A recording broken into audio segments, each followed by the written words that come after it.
teaching, family tales and where you're going, truths you need without the sugar coating. On the mic, yeah, they won't falter, advice they give like a sacred altar. Stories real, you can't ignore them, light and dark, they always explore them. Young blood's here for you, with wisdom old and questions new. Tune in now and you will see, life's a mess but side by side we're free. Wisdom shared from heart to heart, pushing through when life falls apart. Raw and true, no hesitation, covering life without the reservation. Family roots and wayward souls, stories deep like blackened coals, guiding you when times are tough. Stick around if you ain't had enough. Young blood's here for you, with wisdom old and questions new. Tune in now and you will see, life's a mess but side by side we're free.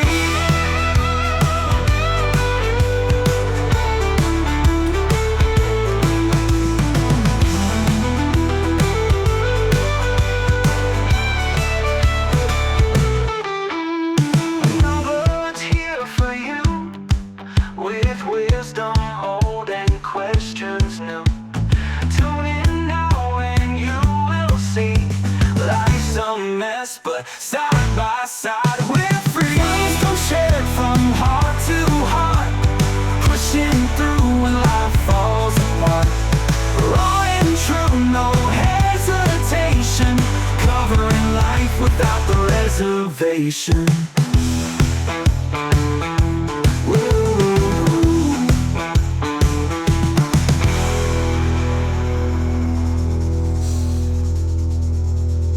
What is going on, everybody? Hope everybody's having a good evening. It has been a very interesting day. I mean, it's been one of those days that I think that some people take too personal. I mean, and I'm going to say that. So I am kind of a political person, but I'm not a political person. I will discuss it. I'll talk about it. I'm not going to argue it with you. I will discuss the points and the facts and get it all to the point, and talk about the things directly. I'll say the things that need to be said, the things that a lot of people get upset about.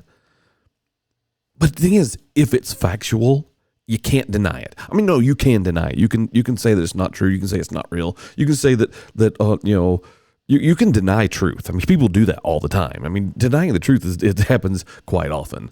I mean, it's kind of amusing when you look at it. It seems like we have a society that has forgotten what it's like to actually be accountable and tell the truth on certain things, right? And I see all these things all over X, people complaining about what's going on with this election, what's going on, why they're upset. I mean, here's the thing, and I said it the other day, and I've had people get mad at me, and I've seen some nasty text messages, nasty emails. I throw myself out there. I let people send me messages so I can answer questions, and a lot of it's about life, a lot of it's about relationships, a lot about just things in general. Work, relationships, whatever. And but then I made a statement, and it got me in trouble. Well, it didn't really get me in trouble because I don't really give a crap what people say. But it came to the point where I said, "Here's the deal. I know where I stand and what I believe in when it comes to politics. Okay, that doesn't change. I'm sticking to my guns. I believe that. That's why I'm following through. I want to save and help protect this republic that we have. Right. So there's that." Now, that being said, what I did say was, I know where I stand and who I want to win this election. And if they don't win, then what am I going to do? Well, I'm going to do the same thing I always do. I'm going to sit back. I'm going to pray to my God and ask him to bless our leaders, as we should, and have them be inspired to do the right thing that can help us as citizens of this country to do the right thing that'll make our lives a little bit better. So there's that. Now, not everybody believes in that. People got mad at me because I said that we should pray.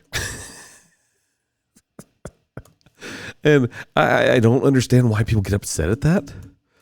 I mean, it's you don't have to believe what I believe, but you need to respect my. Yeah, I can't even spell. There it is. People, you don't have to believe what I believe. You don't have to. You just acknowledge that that's the right thing to do. I don't care where religion you're from. If my person did not win, then my goal is to actually hope that the new leaders and new president and new congressman and whatever, they do their job like they're supposed to do, and they make things how it should be. Now, Trump did win. People are freaking out. Actually, in Chicago, there's protests going on in Chicago. I don't know why, but I mean, it's just they're upset that their person didn't win. Well, I'm sorry. This is how this works. I mean, it's a good way for our country to run. We all vote.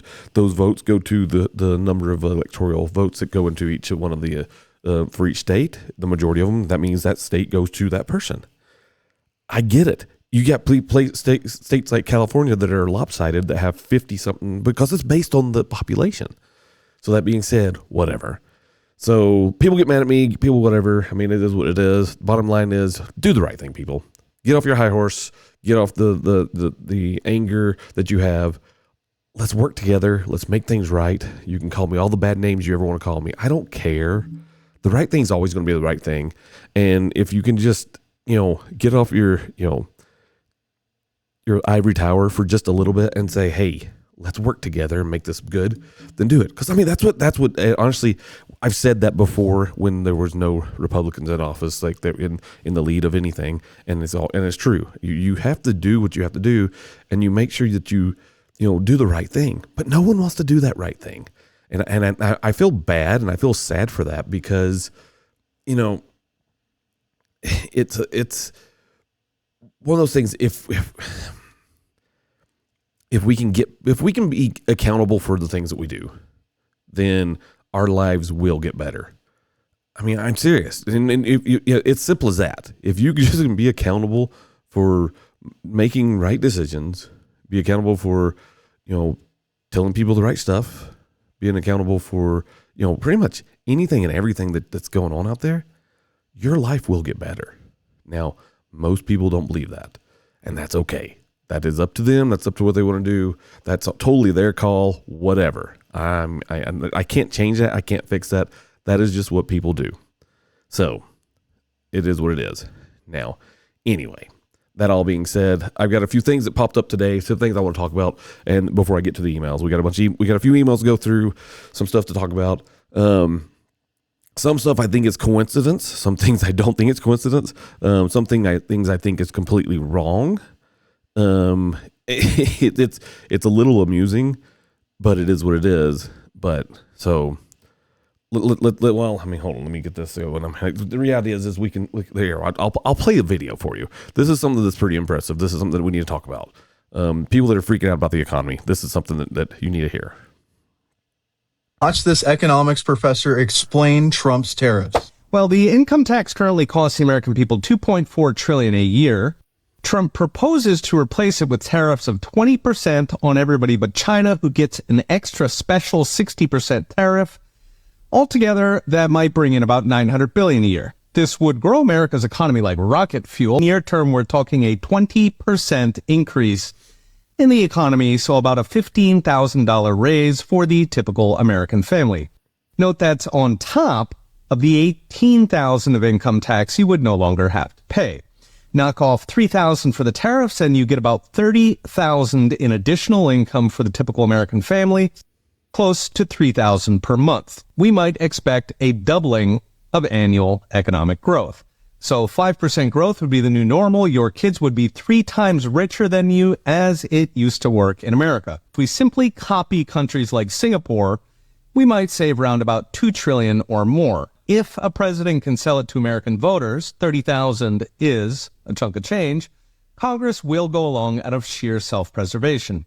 Plus, the bake sales would be lit. That's economic. So, the thing is, and that's just one person, and I've heard multiple people talk about it. Multiple people talk about our economy and how the new tariffs, how that's going to hurt us. The reality is what ends up happening. And this is what people, the wrong things are getting said out there and the wrong information is getting out there. Bottom line is this. If there is a high tariff on things, and if Trump does what he says he's going to do, which I support it, we will eliminate the income tax. Now, that is huge, and that means that other countries are paying for these things. Now, sure, some of these tariffs will hit us a little bit. And when I mean that means when you go to the store and you buy something, it's going to be figured into the price. And it won't be higher than what we're already paying. It actually will be less than what we're currently paying. So, one, you're not paying taxes because there is no income tax. You actually gave yourself a raise, or should I say, the government gave you a raise. Two, because there's so much growth in the economy, the dollar's worth more, things are getting better. And you guys can argue this all you want. Tell me I'm wrong, and that's fine. I don't care. But the reality is that's how this changes. This is what we've been needing. I mean, I want my kids to be more wealthy. I want my kids to have the things that they deserve to have. And anyone who says they don't, they're idiots. You want your children to do better than you ever do. I mean, I think that's what the biggest thing when it comes to being a father. Fathers want their kids to be better than them. They want to have the things that they never had, and the things that they should have already, but they can't do it. And with the economy as it sits right now, man, it's a struggle just to get along for most people. It really is. And it's terrible that that's what it is, but that's how this works. So anyway, I just want to touch on that real quick. It's something I came across was pretty interesting.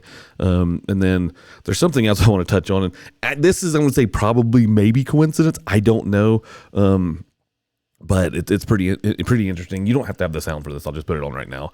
You don't have the sound. I'll read it to you though, because the sound is big. Well, here's the sound. You can want to hear the sound. This is the sound. God bless our troops. God bless America.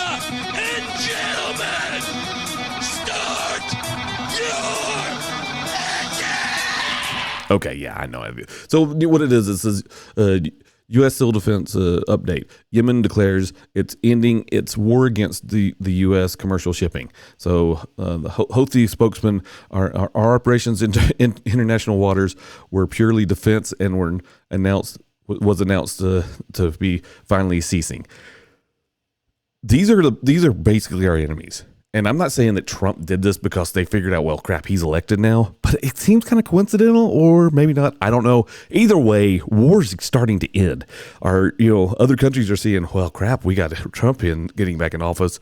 Does that mean he's stronger? Probably does. Because if you look at our current president, where is he? What's he been doing? And again, I don't talk politics, but being that today is a political day, I'm going to talk about politics. So you know what? Politics is what it comes down to. Now, I want to touch on something else. This is important. So, you guys know this guy. He's been in TV shows like Chuck, and he's the guy who plays Shazam. This is interesting. Now, I do know he was actually threatened. People have been threatening his career, then told him, "Hey, you'll never work in Hollywood again because of your political stance." First of all, that's stupid. If you're going to threaten someone's job because of what they believe politically, you're the wrong person and you're in the wrong business. So this is him. Here's his stance, and I honestly don't hear it as being bad. But some people who do, well, I mean, you'll have to figure it out yourself. But this is kind of interesting, very, very interesting. I'm not voting for Donald Trump. I'm voting for Donald Trump and Bobby Kennedy and Tulsi Gabbard and Vivek Ramaswamy and Elon Musk and JD Vance and everyone else that they're going to bring in this team. This Avengers, this Voltron, whatever you want to call it. And they're going to get in there and actually do what Donald Trump said he was going to do the first time, which is drain the swamp. And he has admitted that he couldn't do it, and he didn't do it because he didn't know what he was doing. He didn't even think he was going to win the first time. And he had no time for his transition team. And then it was loaded with a bunch of sycophants and horrible people that were the swamp monsters that Bobby Kennedy has very accurately pointed out. And so now they're privately funding. I love this. That Trump is privately funding his own transition team, not waiting for the government. So they are ready to go. And they are not compromised. That is the government that I want. So, as he said, he's not voting for Donald Trump. He's voting for the team. He's voting for who's getting in there. So I would dare say people that hate Donald Trump, go look at the team that he's pulling in. Go pull these people in. Go look at what they stand for, what they believe in, and tell me that's not an awesome group of people. Two, Do you think that they're going to do the right thing? I do. I can tell you, I don't like everything that RFK Jr. has to say. I'll say it. But I do think when it comes to health, the man is on point, bottom line. And I think that is the perfect spot that he's going to be in. Now, me, myself, I want to say I'm healthiest I've ever been. No, I'm overweight, which I'm working on. I drink my water. I do occasionally drink things that are not water, but I don't drink alcohol or anything like that. But the occasional Coca-Cola, sure, I drink that. No, but the reality is, it's not about the one person, and we blame the one person. But if you look at what Trump is doing and what he's bringing in and how he's changing things, I'm telling you right now, it's not normal. There are it's almost as if special interest groups are not even being involved in some of his political, I'd say probably not even any of his political motivation he has right now. So go check it out. Seriously, don't take my word for it. Research it yourself and do it that way. It's plain and simple. It's pretty simple. Well, here, I'll play this one. This is pretty interesting, and you guys got to hear this one. This is exactly what I'm getting at. Kennedy was speaking at an event and he said something that I found very interesting. So basically he was talking to Trump and Trump said, I didn't know who I was appointing the first time I won the election. Now he goes on to say, I was listening this morning to the extraordinary interview Trump did with Joe Rogan. And he said, this time I'm not going to do that. He told us that too. So RFK is saying he told it to Joe Rogan and he's telling us too. He didn't just promise that, but he did something that no other president's done before. Normally, the transition team is not created until November 6th because the General Accounting Office pays for the cost of the transition team. Trump said, I'm not doing that. I'm going to do it this way, my way, not their way. I'm going to start my own transition team and fund it myself 3 months early. He got private donors to fund it, and he's appointed 20 people, including RFK and Tulsi. And there's people of all different kinds of ideology and people who are going to have to go up against that on the transition team and fight for our vision. But I can tell you this, which is unique. There are no corporate lobbyists on Trump's transition team. And there were. Usually it's 100% corporate lobbyists. So it's very, very different. And it gives me hope that this government is actually going to be different than any other government we've seen before. I love that, right? I think a lot of us probably love that because that's the kind of change that we know we need, a real root ripping up kind of change. And that's what I think Trump is already showing us this time. This is a different Trump than when he won the first election, for sure. For sure. So if the thing is, if you're out there and you're complaining that you don't trust Trump, you don't like anything that's going on about him, I'm going to tell you, get over yourself. Give him a shot. Here's the thing: we've given Biden a shot. You guys tried to get us to give Harris a shot. I don't like Harris. That's fine. I don't want to. Never would threaten her life like people have been trying to do with Trump and are doing with Trump and things like that.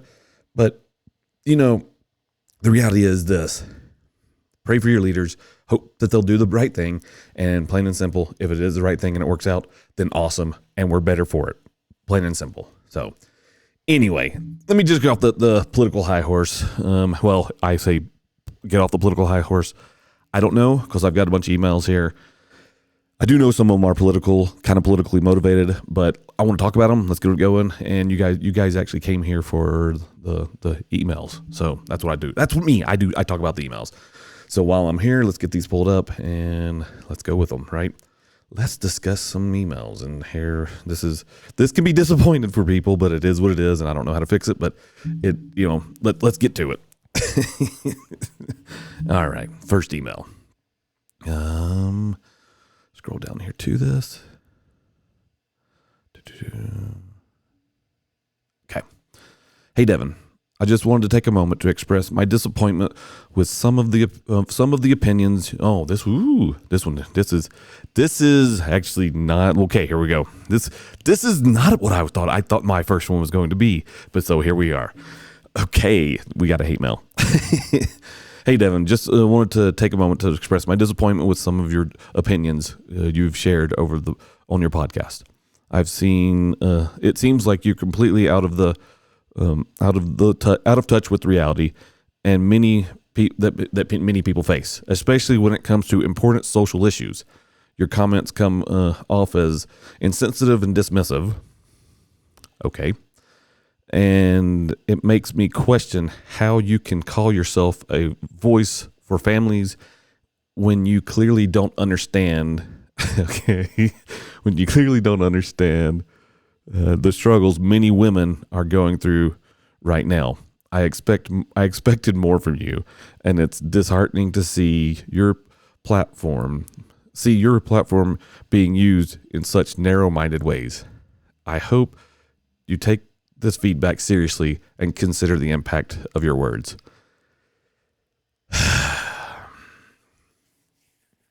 I have considered this. Right now, I have considered this. You know what? I only give advice when people ask for advice, and people don't have to take my advice. They don't have to listen to my advice. As I've always said it from the beginning of doing this stuff, I'm just a dad that gives advice, that talks to people, tells people things, and lets people go that route. That's what I do. This is who I am. This is what I do. I don't ask for anything else. I don't do anything more. I just give advice. So if you don't like what I have to say, that's fine. People don't have to listen to me. You don't have to listen to me. You can be disappointed. And I think you're touching on something here a little bit. It's basically, and I think, okay. Okay. Well, I'll touch on that in a little bit, but you're touching on, you're saying, I don't understand the struggles that women are going through right now. Maybe not, but I do know factual stuff. I know my wife trusts me. I know my wife loves me, and I know the struggles that she goes through. So there's that. I also know the struggles my daughters go through and the stuff that they deal with on a daily basis because they tell me. Now, that being said, I don't care. I'm going to keep doing what I'm doing. You can be disappointed with me all you want, and this is life, and you don't have to listen. It's totally up to you. It's perfectly fine. I'm not too concerned about it. So there we go. Sorry to disappoint you that I'm not giving in to you. So anyway, let's move on to the next one. Hey, Devin. I'm reaching out because I'm feeling incredibly disheartened after the recent election results. Here we go. It seems like our progress on women's rights has taken a major step backwards, and it's hard to see how we can move forward in a meaningful way. I feel like my voice and the voices of many women have been marginalized, and it's frustrating to think about what it means for the future. How can I channel this disappointment into something constructive? What steps can I take to advocate for change in the landscape that feels so bleak? Okay, here's the thing. I know where you're going. And I'm pretty confident, okay, on this. Justin says, what specific issues is she talking about? So what can you address exactly that she has your opinions about? You know, the thing is, when it comes to that, she's very vague. You're right. But and you know, when it comes to things, you know, people get upset about. I don't care what people think when they get upset with me. You can be upset. You can be frustrated. You can be mad. You can be all these different things. It's fine. When it comes to this second email here, you're saying your life is bleak. It's not bleak. It's only bleak because you think it's bleak. So let's take a step. Considering the first email, because I'm going to tell you, the first email alluded to this second email, actually. It doesn't say, I didn't even look to see if it was from the same person. It could have been. I don't know. Probably not. Who knows? Whatever. Doesn't matter. But here's the thing. Women still have the same rights as men. Those rights are always going to be there. They've never changed. That is what this is all about. Now, if you're referring to abortion, I'm going to touch on it. I've talked about it once before. I'll talk about it again. Here's the plain and simple. There's been a big, I guess, a smear campaign when it comes to, well, first of all, I'm going to tell you, most women out there if you've followed Kamala, you've been lied to, plain and simple. And you can get mad at me for saying this, and that's fine. I don't care. But you've been lied to. You have been used, and you've been lied to the whole time. They've used you, and they've pushed this narrative that Trump's going to take your rights away for abortion. Well, I can tell you that right now, that is impossible. It can never happen.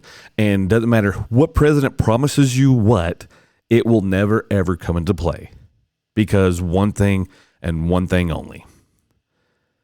The Supreme Court made a statement and an issue when it came to Roe versus Wade and abortion.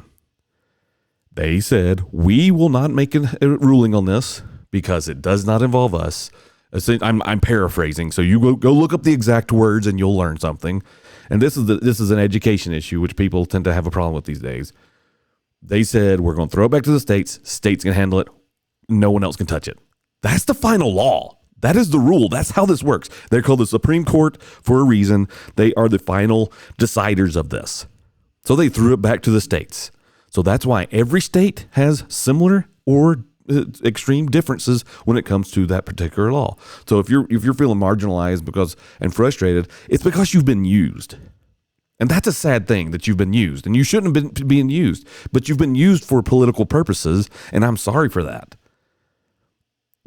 Because they a lot of politicians know that these are hot topic items and subjects that can hurt people or get them excited or frustrate them or get them where they'll go get so mad. So that being said, you've been used to think that the president of the United States, Congress, and anyone who makes laws can save this particular item for you. Well, you've been lied to. And you got to get over that. Now, how you can fix this. I'm going to tell you how you can fix it. It's simple. This is not a hard thing to do. And it's actually easier this way than it would have been to get get your congressman and your senator and all these other people involved and the president involved. I'm going to tell you the quickest and easiest way to do this. I'm telling you, I'm making your life so much easier. It's ridiculous. You change the law in your state. Get it on the ballot. When it comes to voting, you put it to the people vote on it, and you'll get it. I know. That seems ridiculously stupid and easy, but it's the truth. So instead of being used by federal politicians who want to make you upset and make open promises that they'll never fulfill, that's how you change it. Now, I have my personal feelings when it comes to that subject. But I'm going to tell you, if it doesn't align with yours, that's okay. Now, I may vote against your push for a bill, but that's my right to do so. But if you did that in my state, I have the right to vote against it. But just like you can get enough people to vote for it in your state. That's the glory of having a representative republic. We have a republic, people, and when you have a republic, you can vote on things and you can make your life change for the better or for worse based off of what you feel. People need to stop saying democracy because we're not a democracy. That's a wrong terminology that's been used for years because they want to indoctrinate you to do another thing. So there's that. So anyway, there you go. There's that 2 cents. Let's do another one. This one's from Mia in Los Angeles. Hi, Mia. How are you doing? Hope you're doing well, by the way. Let's get to your email. Hey, Devin. The election results came in. I'm feeling a mix of anger and sadness about the direction things are heading. Women's rights seem to be under attack. Here we go again. And I worry about the implications for future generations. Well, it's funny that you would use that term, but let's keep on going. I want to be proactive and support initiatives to promote equality, but it can feel overwhelming. How do I effectively contribute to the fight for women's rights in this climate? What resources and organizations should I look into that are making a difference? Okay, just like you and the previous lady, Jessica, I guess it was. You and Jessica. Okay, Mia and Jessica, listen to me, okay? I get it. You feel like your rights as a woman are not equal to what's happening. The fact that you're asking me this question, I appreciate it. Especially, if you've listened to the podcast in the past and the fact that you listen to me and you know the things that are going on, you know what I stand for and you know how I feel. So that being said, what can you do? Simple. Educate yourself. Don't listen to politicians on things. So, okay, let's do a comparison. This is a simple comparison. Some of you may be religious, some of you may not be religious, and that's fine. I grew up in the South, and in the South, you have all these different churches. Most churches don't really tell you to read the scriptures. What they do, they tell you to come to the church, and we'll tell you how it is and what it means. Did you know that that's not what you're supposed to do? Did you know you're supposed to actually research it yourself? Find good information that's valid, that's real, and then you'll know what you should do? Simple as that. I mean, you know, it's the things that like that tend to that hurts. Honestly, it hurts women the most because you want to stand behind a great leader. You want to stand behind someone who you feel is right up with what you believe in and what you can stand for. But then they go in and they do stupid things, and then they use you. So that's what's happening here. You're being used, and you want to know again what you to do to change the climate for your rights. Where do you go? What resources should you use? One, listen to what is being said when the congressmen and all these people go to work when they're in Washington. Listen to their actual words. Don't listen to how they make you feel. Listen to the words that they say. Research the bills that they write out. I know they're thousands of pages long, and it's ridiculous that they should be. No bill that ever goes before Congress should ever be more than, I'd say, 10 pages long. And it should be written in a way that anyone and everyone can read it. And that's the way it should be. I will stand on that hill and I'll die on that hill. The way things are done now is all about funneling money into certain things to go to certain other ways, which I hope that's what's going to change. Who knows? I could have been lied to myself, but I don't know. So, but I think if we would just listen to what's being said by our leaders, they tell you what they're going to do. I mean, John Kerry, you know, this is a couple of weeks ago, I watched this video and he started talking about the First Amendment. I'm a believer in First Amendment. I believe that you can call me an idiot and I'll have to get over it. If I'm an idiot, I'm an idiot. If I'm not, I don't care. You have the right to do that. It's called freedom of speech. Now, John Kerry is a believer that like social media and people saying whatever they want to say is wrong. He says that is the fundamental thing that should be taken away. What the crap? So if you can't stand behind so my Second Amendment right will protect your First Amendment right. And that's the bottom line. And for the fact he goes in and he says that we don't deserve that right, that tells me that he's saying the same thing about you. You don't deserve the right to have an opinion when it comes to women's rights. These are the people that we've elected.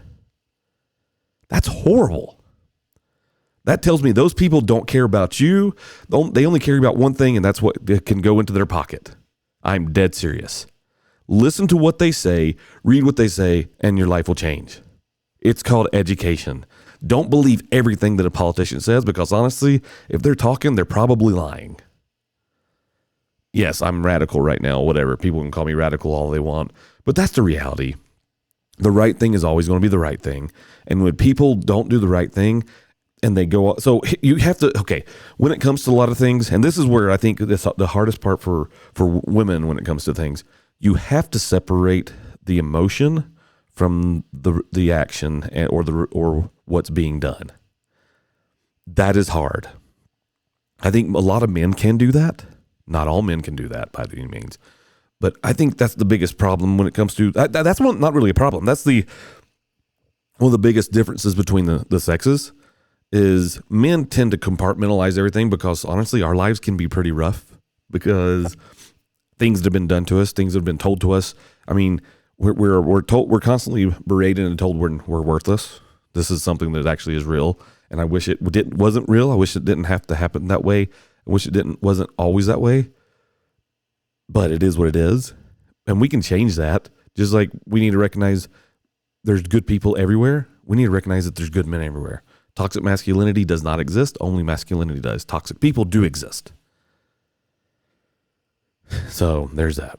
So I'm telling you, if you want to know where to go, I wouldn't say align yourself with hardly any group. I would say find a group. If you do, find a group that believes what you believe, but research the crap out of everything. If you research things and you will look into what's being said, you'll be smarter, and you'll know who's lying to you.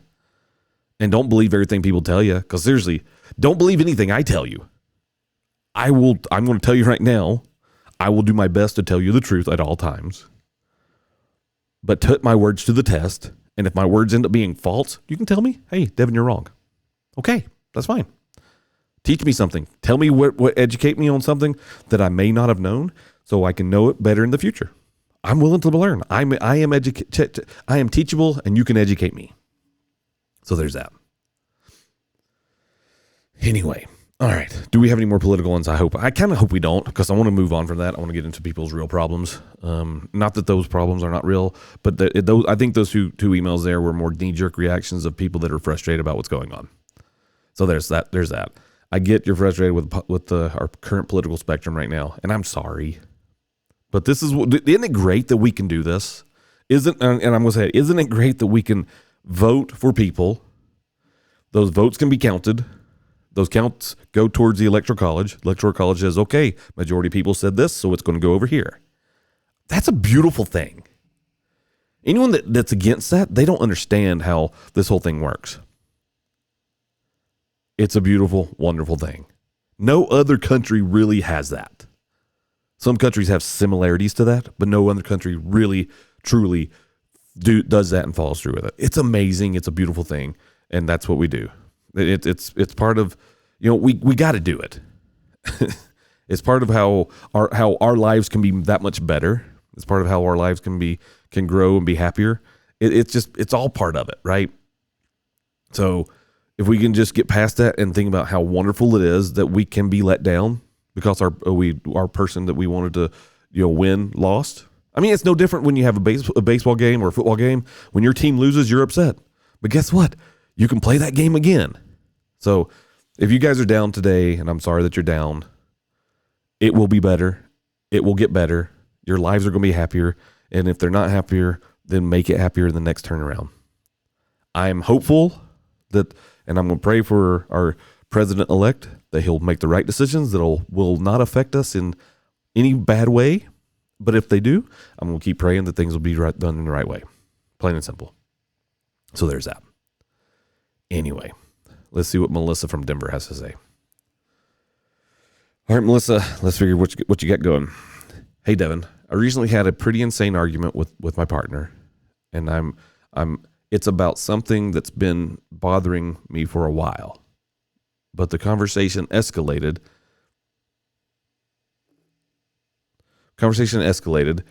and we both said things we didn't mean. Now I feel this heavy tension between us, and I'm unsure how to approach the situation.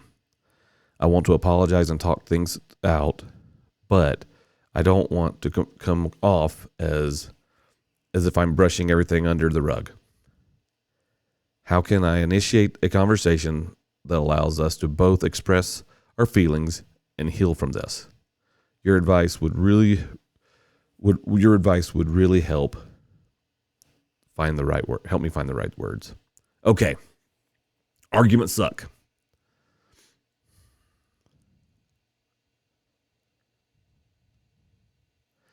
Okay, if something bothers you and you're married to someone, you got to tell them. You do. If something bothers you, here's the thing. Never let something bother you for that long that it turns into an argument.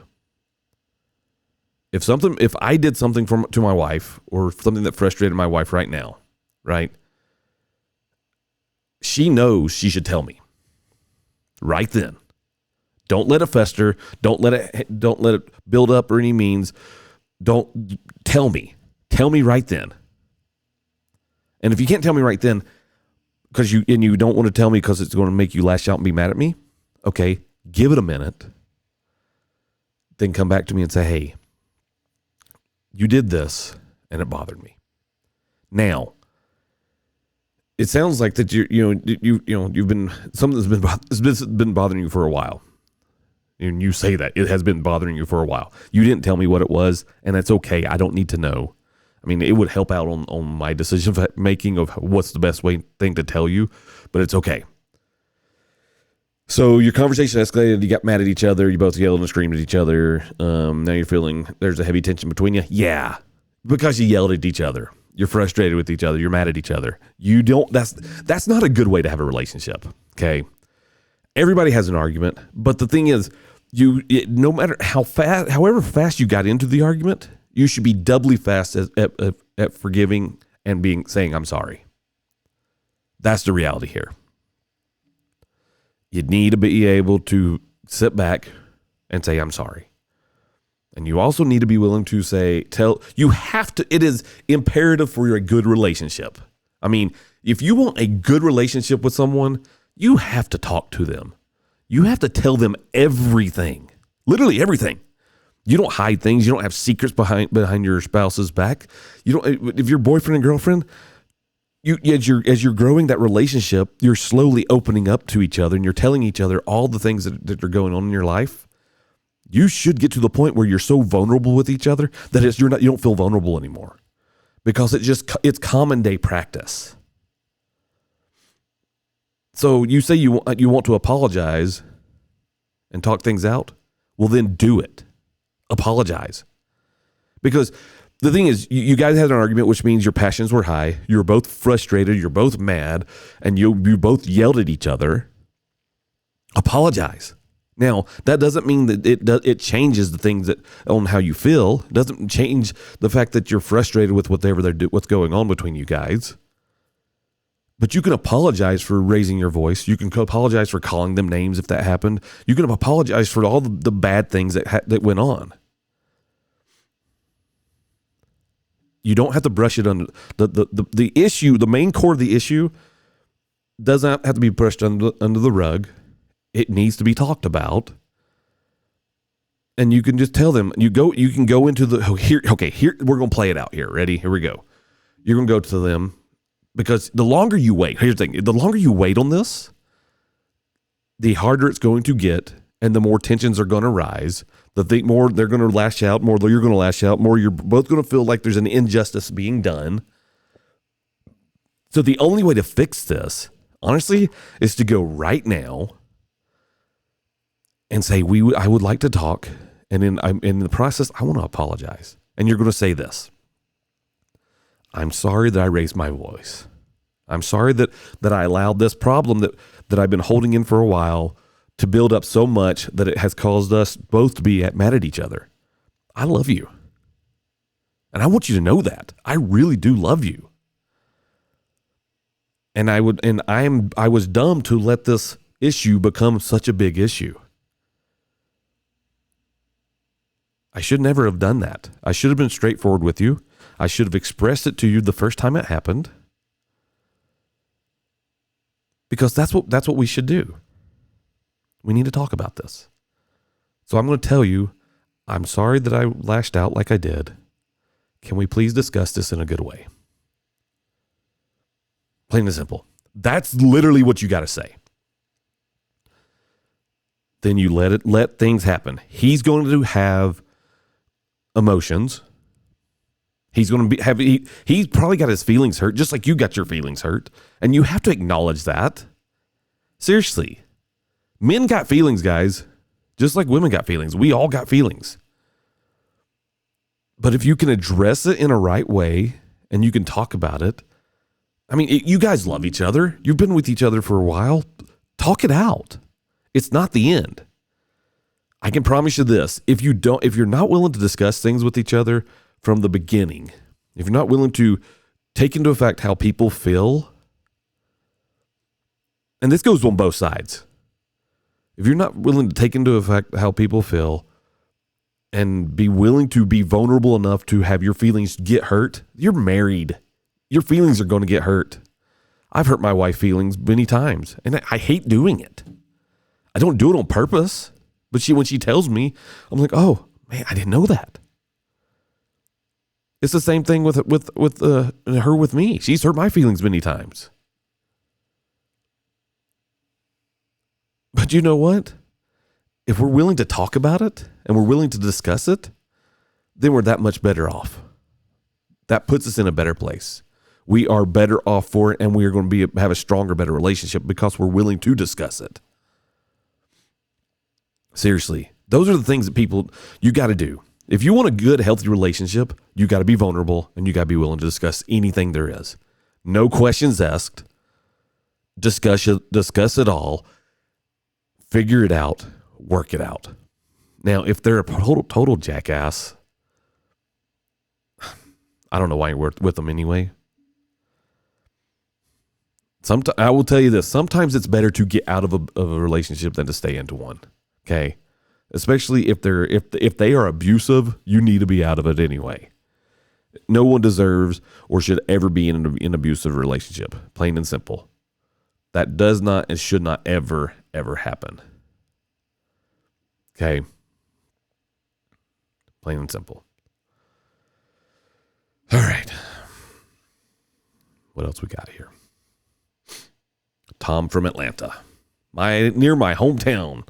Hey, Tom, hope you're doing well. Hope everything's good. I'm sorry that you're emailing me and asking me questions, because if you're emailing me, that tells me that you got a problem, tells me that there's something going on and you need to have a discussion with me about something. Sorry, the voice gets really dry. Anyway. All right, Tom, let's see what's up. Hey, Devin. My wife and I are finding ourselves at odds over our parenting styles. I tend to be more lenient while she's more structured and disciplined. Okay. This difference is causing some friction, especially when it comes to decisions about the kids' screen time and activities. I don't want to turn into a power struggle, but it's hard to find common ground. How can we navigate these differences while ensuring we present a united front for our children? I'd love to hear any strategies you might have in aligning our approaches. Okay. This is easy. I can do this. I can talk about this. This is a thing. This is a thing that a lot of people need to know. A lot of people need to deal with. And honestly, we can do this. This is doable. All right, Tom, here's the deal. You don't like discipline. Okay? I get it. You don't know. Here's the thing. No man, no parent, no mom, nobody anywhere wants to be the bad guy. Being the bad guy sucks. Okay? But you can be lenient on some things. So don't get me wrong. Okay, here's the deal. Let's talk about the hard part first. Okay? Being a bad guy is sucky.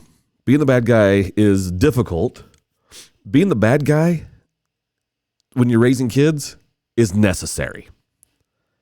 I'm dead serious on this. And you don't have to, again, okay, I'm going to give myself an out here. I am giving dad advice to people because it's what I believe.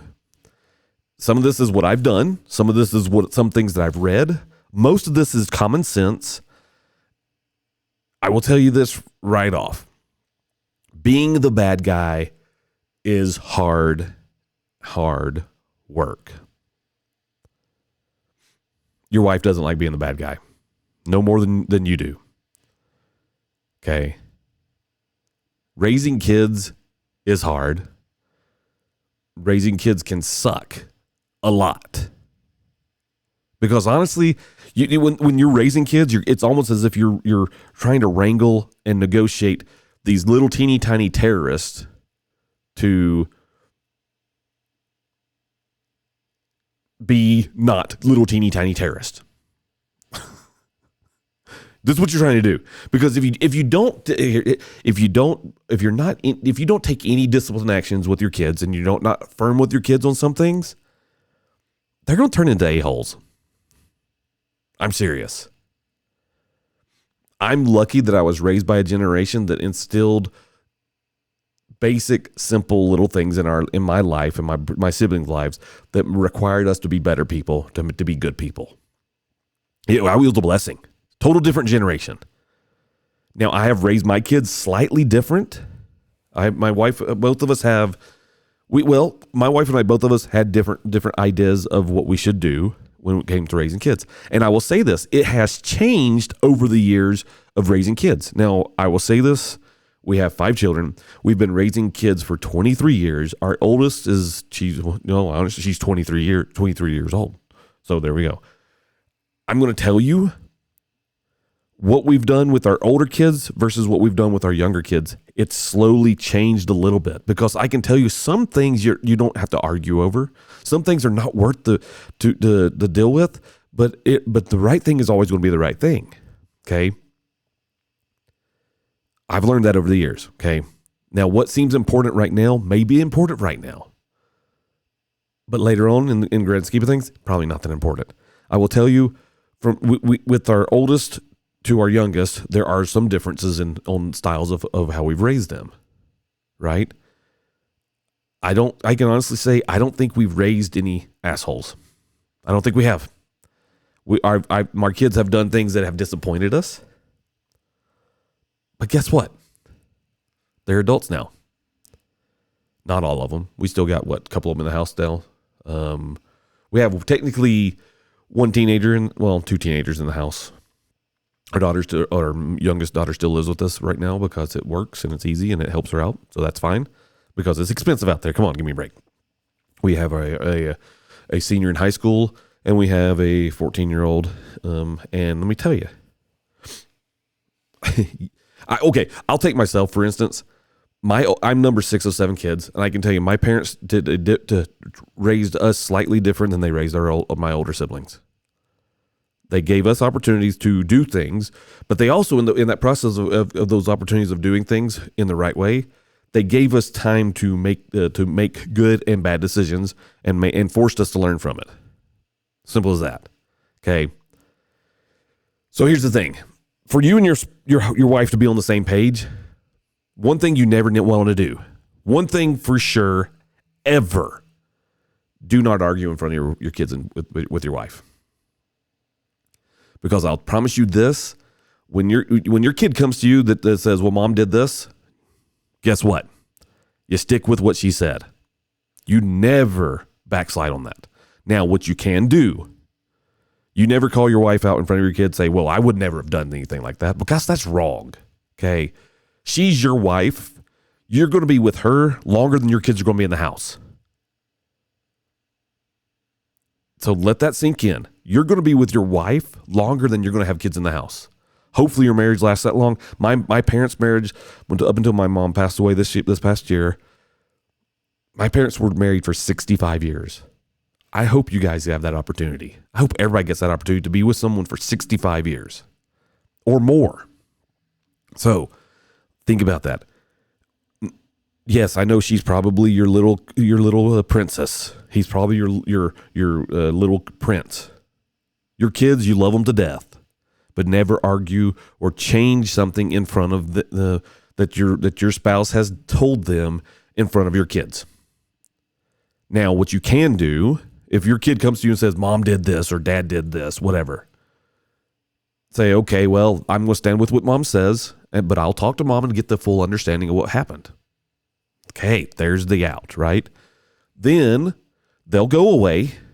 Then you can go talk to your spouse and say, hey, what's up? This is what I was told. Because again, your kids are little terrorists, and they're going to pit you guys against each other, because that's what kids can do. And you just sit there and you discuss the situation, and you'll have a bigger picture. Why did she make the decision that she made? You'll know. Okay, so then if it's something that you don't agree with, you can talk about that. Say, well, I think that was a little bit harsh. Okay. That's a good place to start. So you're discussing it. So then if it was pretty harsh, and you can explain your case on why you think that's pretty harsh, don't yell, don't scream, discuss it. Then she would understand, or he would understand, either one, where you guys come from. And then maybe you'd say, oh, maybe that was too firm. Okay, well, let's change it then. So then you go to your kid and say, hey, your mom and I discussed it, and guess what? Or your dad and I discussed it. This is how we feel, and this is what's going to be. This is the only change we're going to make. You have to be home by midnight, or you have to be home by 10 o'clock. Whatever discussion ends up being, or whatever it is that had to happen, that's what you do. You have it again. Everything's about talking about things. Everything's about discussing. Everything's about communication. Now, it is okay to be the bad guy, and you should be the bad guy, Tom. You need to be the bad guy every now and then because your wife needs a break. I'm dead serious. Give her a break. Be stern on some stuff. Be firm on some stuff. Let your kids be sad. You know what? Your kids will get over it. I'm telling you. Yes, you want to give everything to your kids. You want your kids to always be happy. Well, guess what? They're never always going to be happy. That is an impossibility. Your kids are going to be sad sometimes, and that's just part of it, and that helps them grow. Let me tell you, if your kids are sad sometimes, or kids are bored sometimes, your kids will be better people because they had to go through those little things that are somewhat hard, and they'll know how to figure things out. They'll know what to do. They'll know how to talk about things. They'll know how to deal with things because they went through some hard things. Hard things are not going to hurt anybody. So be the bad guy for once. Back your wife up. Help her do with those things and do the right stuff. Plain and simple. There you go. All right. Alex from San Diego. How are you, Alex? Hey, Devin.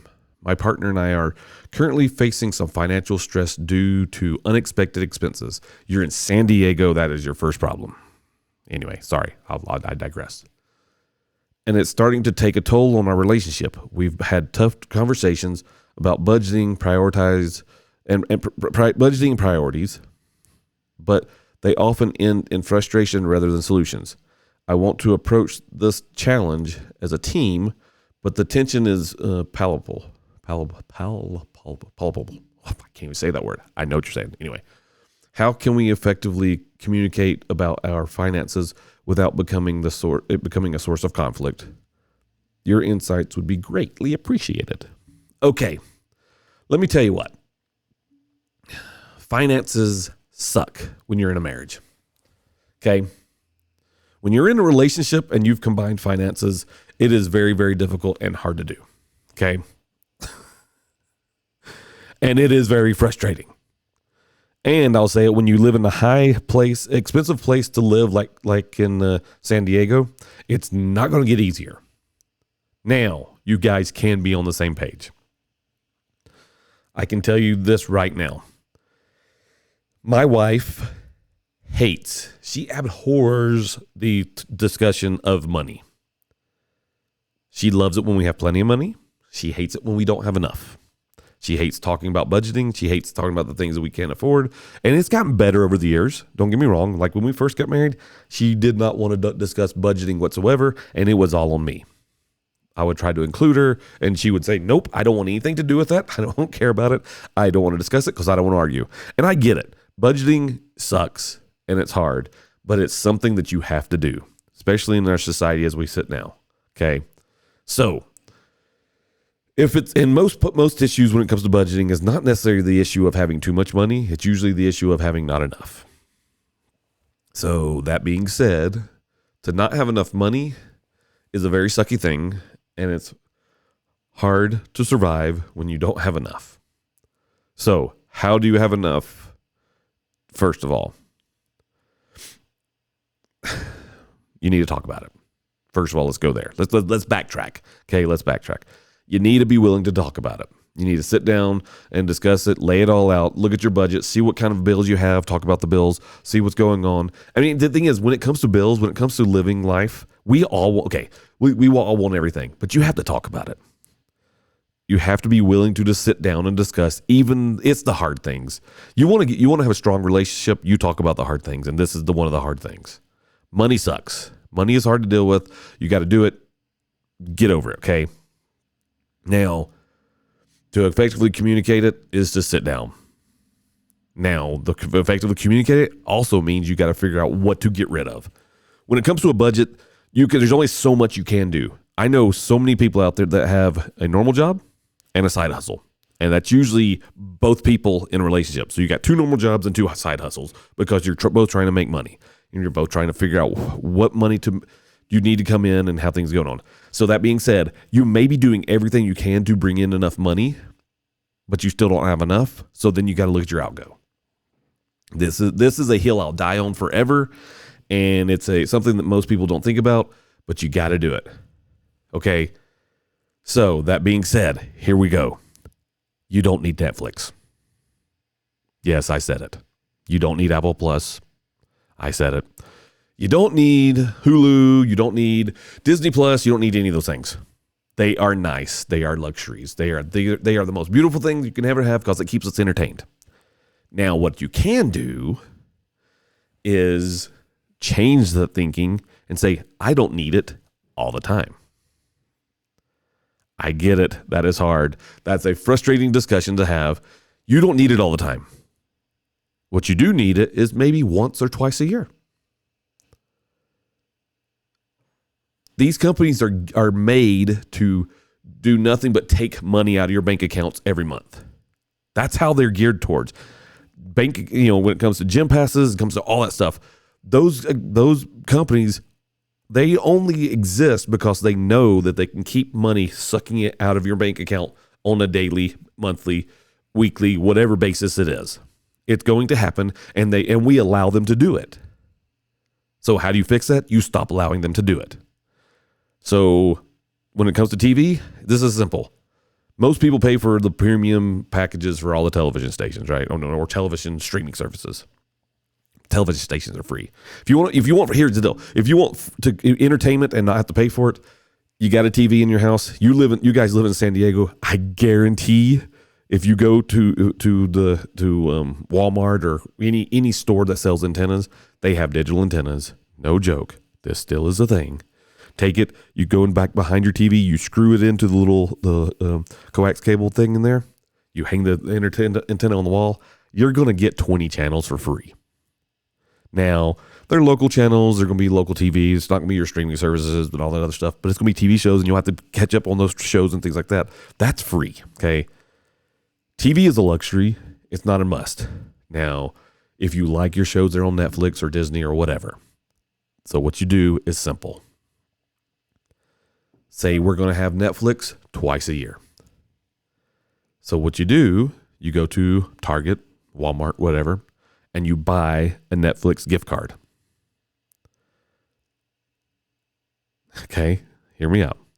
Take that gift card and you load it into your account. You make sure you have a debit card on file because they want a debit card on file, but the debit card on file is expired. Okay. You can do that. And if you don't have one that's expired, then you get a digital version one that's on your phone, and you put the digital one on the app from your bank account, and you put that into the thing. So if they run it quickly to see if there's a couple of dollars on it, they run it, but they won't take money out because you're using the gift card. Then you go into your phone and you cancel that number and you get a brand new one. And then all of a sudden they have a card number on file that they can't ever charge ever. They can't process it ever. Only thing they can do is take the money that's off the gift card that you prepaid for the one. I would say, honestly, one $50 gift card can easily last you probably 1 quarter to 2 quarters. Okay. The hardest decision you got to do is figuring out what quarter of the what do you call it? What quarters of the year do you want to have Netflix? Now, this goes for all of them. I'm just saying Netflix for in general. And if that's the case, you figure that out. You've just reduced your outgo, right?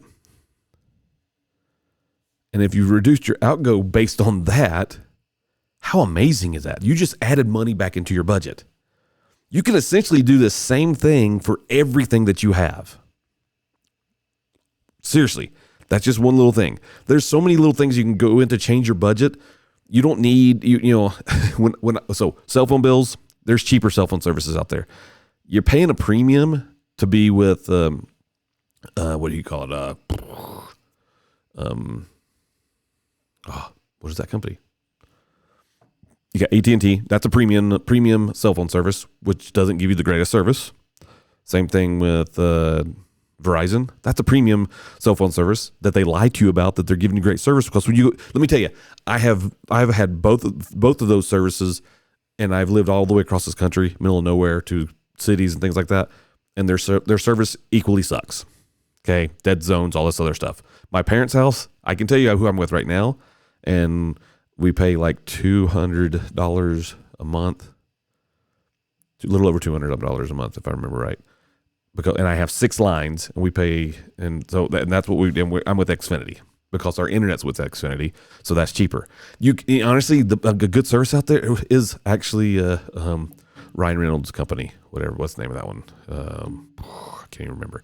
Anyway, if you reduce your bills, if you're paying $100 a month for a cell phone and cell phone service, you're paying too much. You're giving that cell phone company way too much money. You can reduce your bills, and you should. You need to reevaluate everything that you have in your house. Change your temperature a little bit. If you're in California, you're already doing that anyway, but change your temperature a little bit. Put on more clothes if you're cold. Get a blanket if you're cold. Open the windows. Get a ceiling fan. Different things you can do. There's a lot of things you can do that can reduce your bills. Simple as that. Okay. There's a million things you can do. That's what you got to do. Now, those are the things you have to discuss. And you got to be willing to change what you're doing and how you're doing things. It's simple as that. Don't give in to the thought that you have to argue over budgeting and finances, because it's not worth it. You love your partner. And you shouldn't have to argue about things with your partner. You should be able to talk about things and get things discussed in a simple and easy way. So there's that. You'll be fine. Just be happy. Seriously, do it and be happy. So anyway, let's see what else we got. We have Lisa from Chicago. Two people from Chicago tonight. Oh, and another person from San Diego. Okay. Chicago and San Diego, listen to the podcast and email me. I like it. Thank you guys. Appreciate it. All right, Miss Lisa, what you got going? Hey, Devin. I feel like my spouse and I have lost the spark since having kids. Got it. People probably know where I'm going with this one now. Between work and parenting, we rarely find time to have time for each other, and our date nights have dwindled to almost nothing. I want to reignite the romantic connection, but it feels daunting to even start. How can we carve out time for each other and bring back the fun and intimacy we once had? Any tips on how to make this happen would be wonderful. Lisa, we've all been there. First of all, life sucks and gets in the way too often. It is very difficult. It is very hard, and it's frustrating. And I'll say it, when it comes to a relationship, kids get in the way. Don't get me wrong. Kids are amazing. Kids are awesome. I love my kids.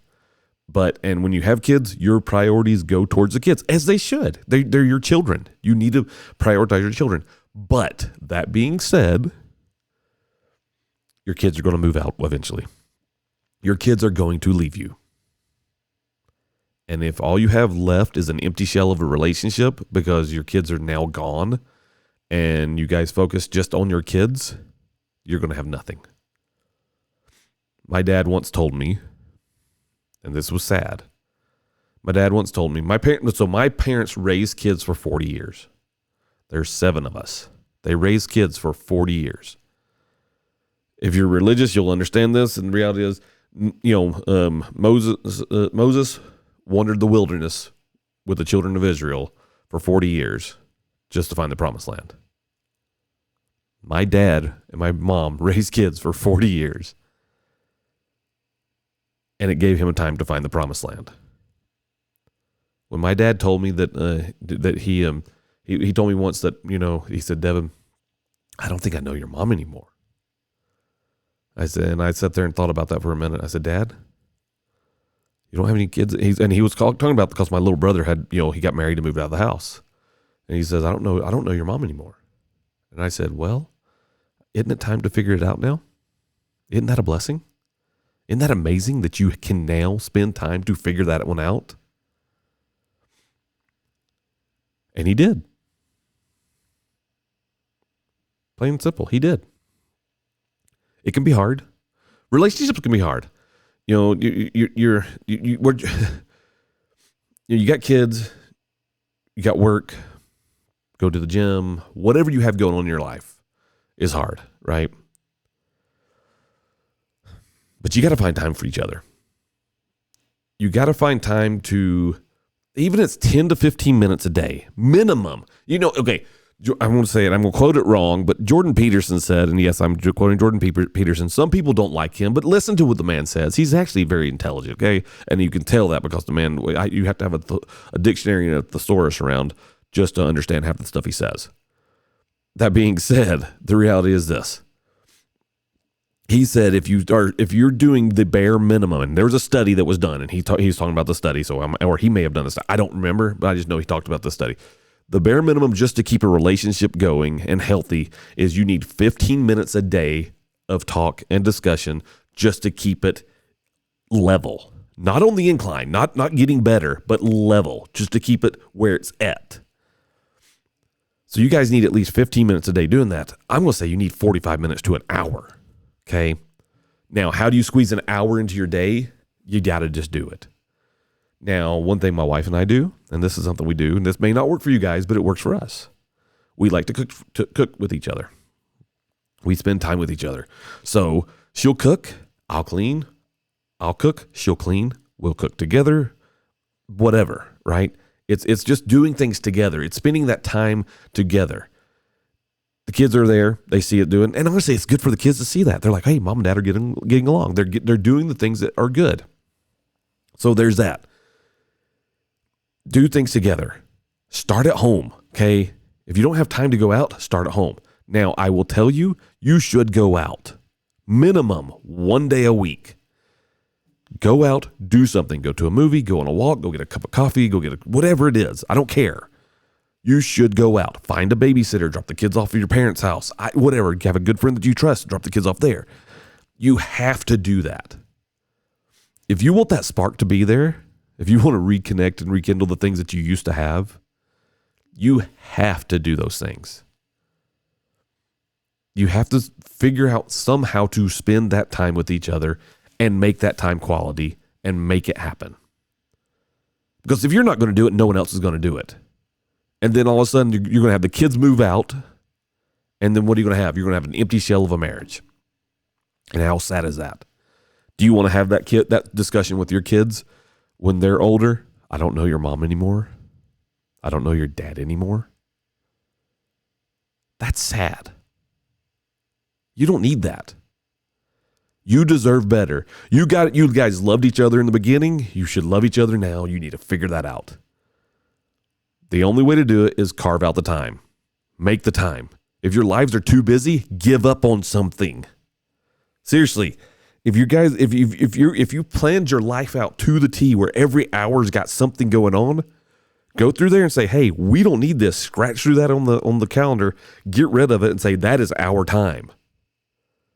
So my wife, those of you that know my wife and know of the things that she does, my wife absolutely loves rugby.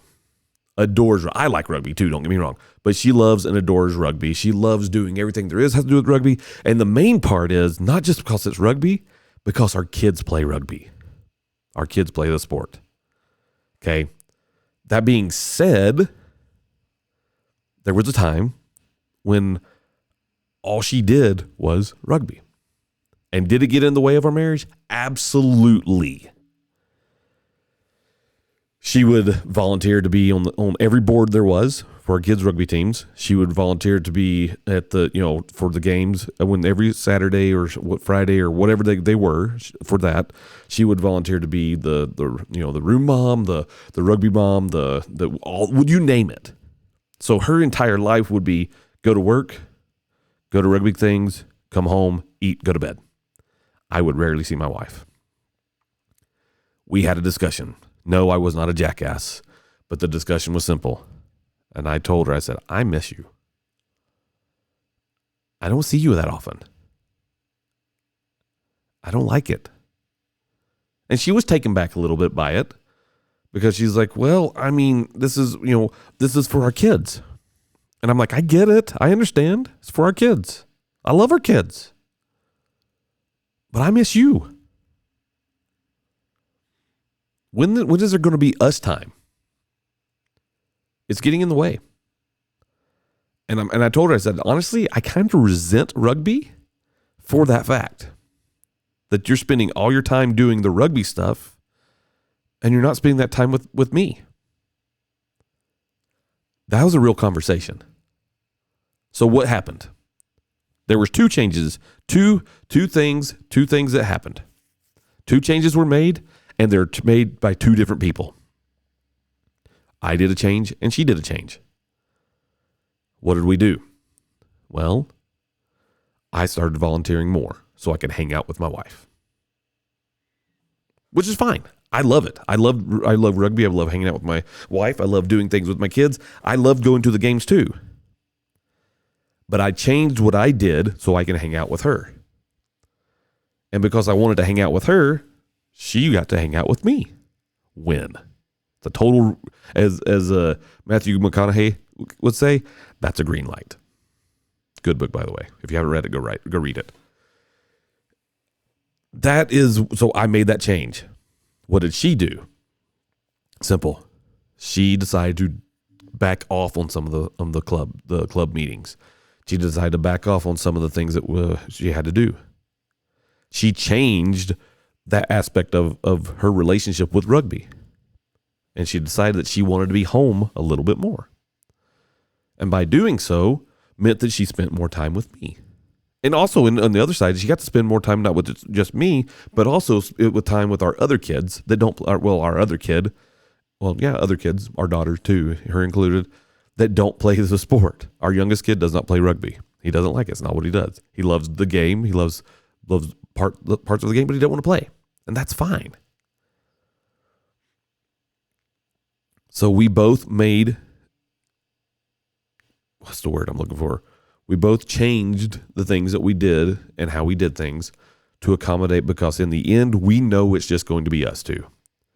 We know in the end, it's me for her and her for me. She's my ride or die. I'm her ride or die. We do this together, and then we're in together, because in the end, those kids are going to move out, and it's just going to be her and I. And I never, ever want to say, I don't know. I never want to have the conversation with my kids and say, I don't know your mom. I refuse to be that. Not that my dad was wrong, okay? I'm glad that my dad felt comfortable to tell me that, but I never want to have that conversation with my kids. I want to be able to have the conversation with my kids, say, you know what? Your mom has always been there for me, and I've always been there for her. We've always built each other up, and we've always done the things that make each other better. That's what I want to tell my kids. That's what I want my kids to be able to see. That's the relationship that I want my kids to know that they can have. That's the kind of relationship that you guys should have.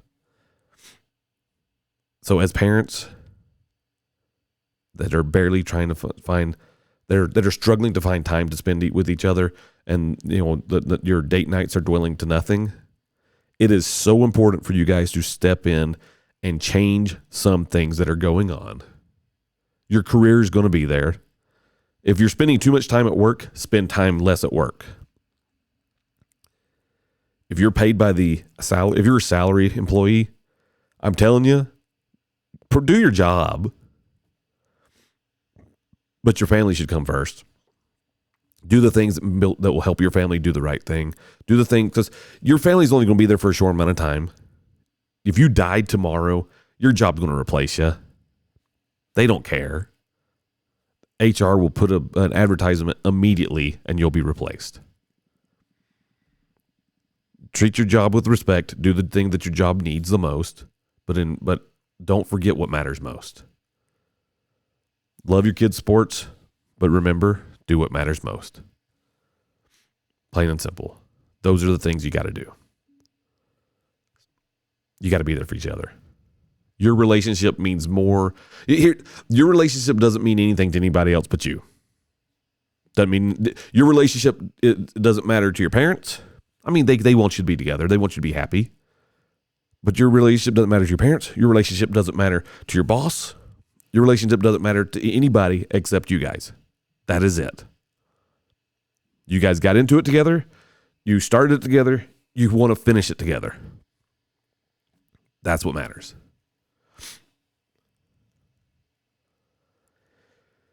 Okay, last one. This hopefully is a good one. This one is from Emily in San Diego. Emily, thank you for emailing me. Hey, Devin, I wanted to reach out and share some fantastic news. It is a good one. I like news. I just got engaged. My partner proposed last week during a beautiful hike, and I'm still floating on cloud 9. Listening to your podcast has helped me navigate my relationship and understand the importance of communication and support. I can't wait to start this new chapter together. Thank you for all the advice and stories you share. Best, Emily. Holy crap. I'm trying not to cry. Emily, I'm going to tell you this. I hope that I am so happy for you. That's amazing. I hope you will send me when the date is. I hope you will send me an address or an invitation or something so I can send a gift, because honestly, that's awesome. Seriously. That is freaking amazing. Congratulations on the engagement and the future nuptials. You guys will do awesome. Thank you for trusting my advice that I give, that just dad advice on what to do. You guys are starting a new life together, and your life's going to be amazing. And I'm telling you, as long as you're willing to discuss things and talk things out, you're going to be fine. Dead serious. Communication is the key here. And obviously you're giving me credit, but I'm going to give you credit. The fact that you're doing it, the fact that you're talking and you're doing the things, the common sense things, I'm happy for you. I'm proud of you for doing that. That is amazing. That is awesome. So Emily, let me thank you. You don't need to thank me for anything. I'm going to thank you for being awesome and doing this. So again, thank you guys for being here. Thank you guys for listening. Thank you guys for being part of the podcast and being part of the asking for advice and things. Feel free to email me anytime. You can email me at summit7vine@gmail.com. I will answer almost any email. I have started to be a little bit more picky. And part of that is because I don't have time for all of them. I probably get about 100 emails a week, and I have to filter through them all, and it's hard to figure that all out. And you know what? It works out. I will get to as many as I can, but I really appreciate the trust that you guys give me when it comes to this, and I hope everybody stays safe. Hope you guys are doing well. Honestly, keep being awesome. Keep doing the right thing. Be happy, and I will talk to you guys later. We'll see you. Life's a mess, but side by side we're free. Wisdom shared from heart to heart, pushing through when life falls apart. Raw and true, no hesitation, covering life without the reservation. Family roots and wayward souls, stories deep like blackened coals, guiding you when times are tough. Stick around if you ain't had enough. The young blood's here for you, with wisdom old and questions new. Tune in now and you will see, life's a mess, but side by side we're free.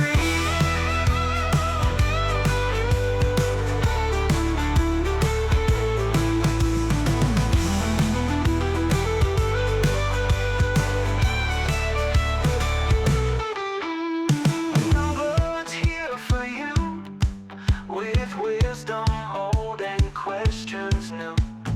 Tune in now and you will see, life's a mess, but side by side we're free. Wisdom shared from heart to heart, pushing through when life falls apart. Raw and true, no hesitation, covering life without the reservation.